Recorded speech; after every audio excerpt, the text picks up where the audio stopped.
there, thanks for tuning in. This is the Tammy Tine Design YouTube channel. I'm Tammy, and today I'm creating an enhanced single page 12 by 12 layout. I have 3 photos, one 4 by 6 and 2 3 by 4. But first, let me show you the products I'm using in today's layout. This is the Farmhouse Floral from Echo Park's Farmhouse Kitchen collection.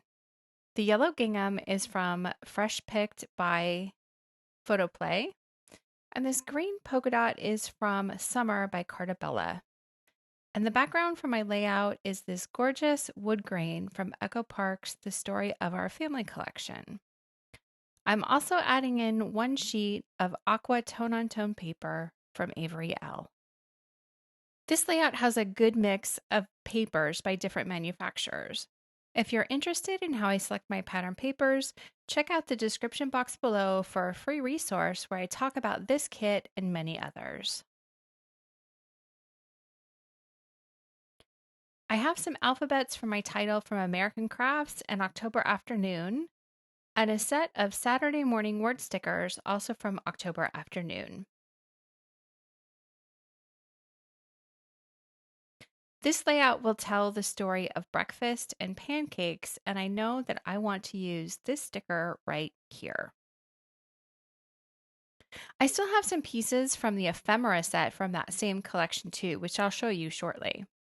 I'm also adding in a variety of enamel dots in a bunch of different colors from different manufacturers that all coordinate with my papers. I have the rest of my embellishments on this tray. I thought I might use these enamel flowers, but they never made it onto the completed layout. I have a couple of doilies that I may layer up. My journaling is already printed and I'll cut it into strips. I have foam tape for my main photo, and I have a variety of die cuts. Some are from Simple Stories, and I also have a bunch from October Afternoon's Saturday morning collection that I mentioned before.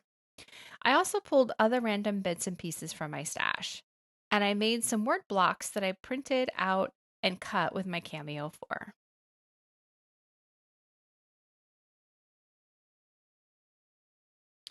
What I'm most excited about are these cut files I created. I took inspiration from the floral paper here and made flower and leaf cut files. There are 2 different flowers and 1 leaf.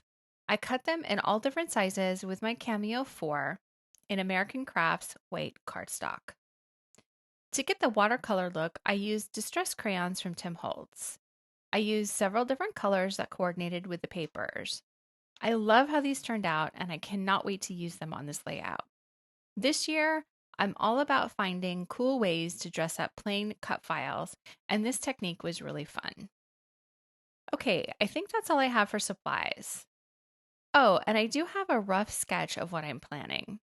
My idea is that the wood grain will be in the background with a strip of yellow gingham going horizontal, and the floral will be cut in a smaller block and go on top. So basically, this is a block design with a strip in the background and a smaller block on top. All right, I'm going to go ahead and trim all of my papers and ink the edges. Everything is trimmed down except for the wood grain background, which is still 12 by 12. My floral paper is now 10.5 by 10.5 inches, but in a moment I'm going to trim it even smaller. The yellow gingham is cut to 4 inches by 12 inches, and I already diverted from my sketch a bit and cut 2 strips of the green dot at 3/4 of an inch by 12.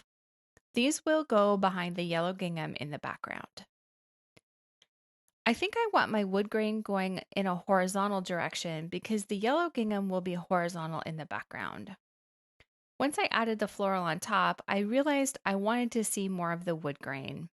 I'm going to trim it down to 10 inches by 10 inches, and then I'll ink the edges with Gathered Twig Distress ink and glue down all of my papers.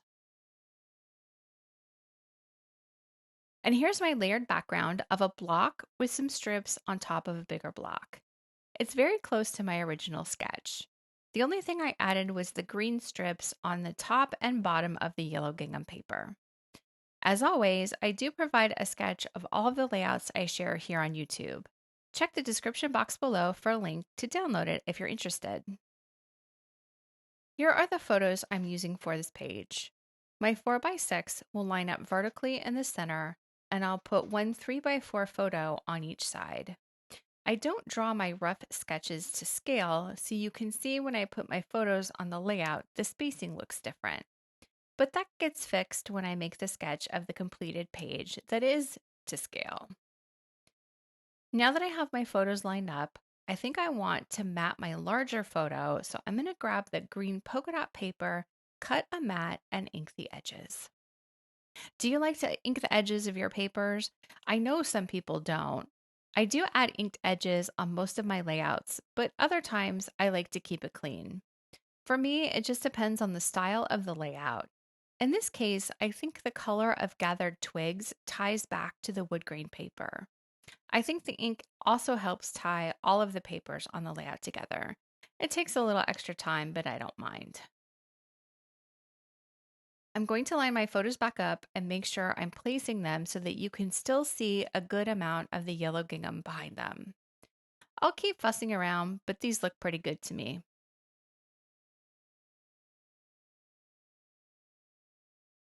I'm lining up my journaling to see how much room I need.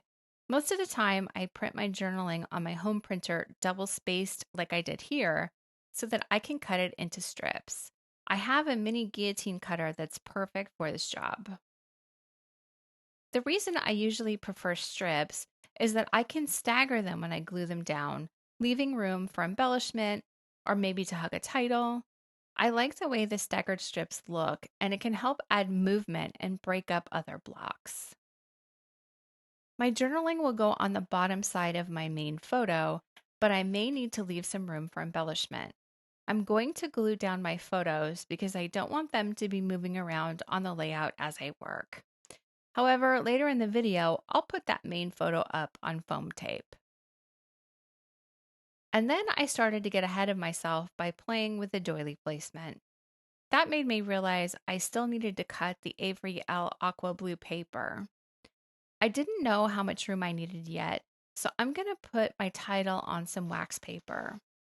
The aqua paper is going to house my title and go in the lower right side of the main photo, and another piece will go behind the upper left side of the photo to frame it and provide some diagonal balance.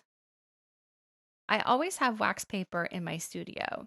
Stickers will not stick down to the wax paper, which can help you figure out how much space the title will take up.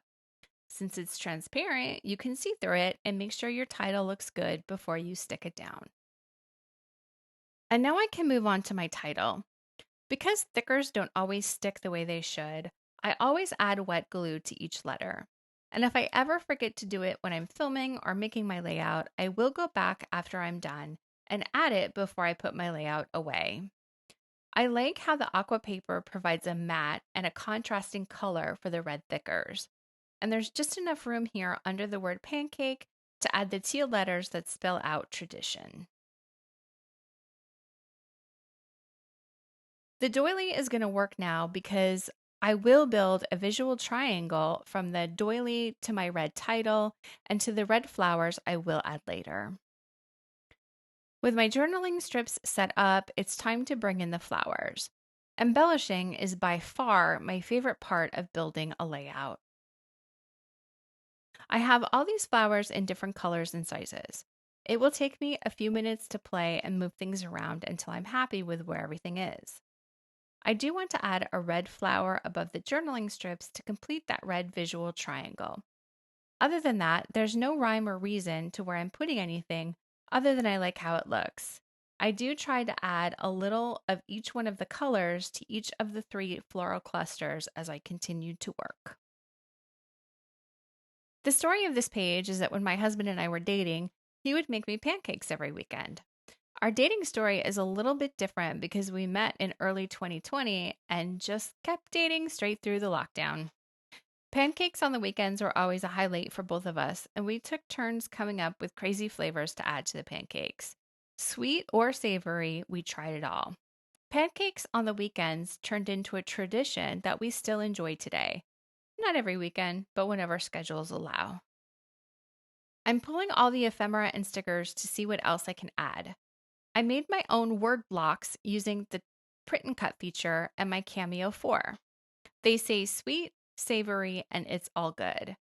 I didn't have any stickers in my stash with these words in these colors, so I just made them myself. That's a feature of the silhouette that I just love.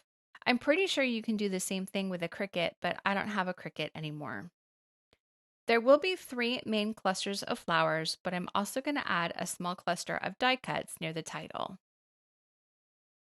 As I mentioned, I took inspiration from the pattern paper to create my own cut files.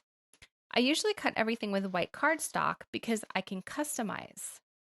Back in the day, I personally felt that shapes from an electronic die cut machine lacked interest.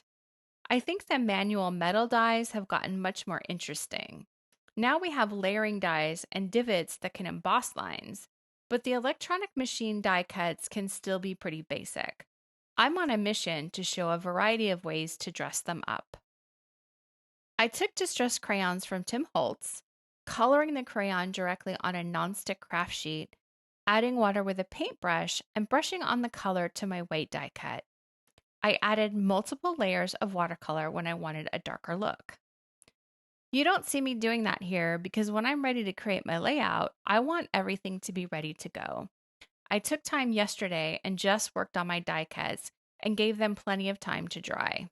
One last step, I inked the edges of each flower and stem in coordinating distress inks to give them some additional definition. I love how they turned out. Mixed media does not have to be intimidating, especially on a die cut when you know you can just cut more flowers if you mess up. Does mixed media take more time? Sure, but I think the end results are worth it. I'm going to be showing lots of techniques for dressing up die cuts in future videos. And if you're interested, these cut files are now available in my shop. And if you like the print and cut feature the way I do, I'll be offering printables in my shop soon. I'm going to grab my enamel dots and add the finishing touches. There is a lot going on here with all of the flowers and die cuts and stickers, so I'm not going crazy. I also didn't add ink splatters because I didn't think they were needed either. I'm only going to add dots to the center of flowers and a few more to emphasize the ephemera. And that's where I will call this one done. This is a fun kitchen food story layout that showcases mixed media watercolor flowers inspired by the pattern paper. Thanks so much for spending some time with me today. Check the description box below for a link to download a free sketch of this layout. You can also find a link to the cut flowers. See you next time.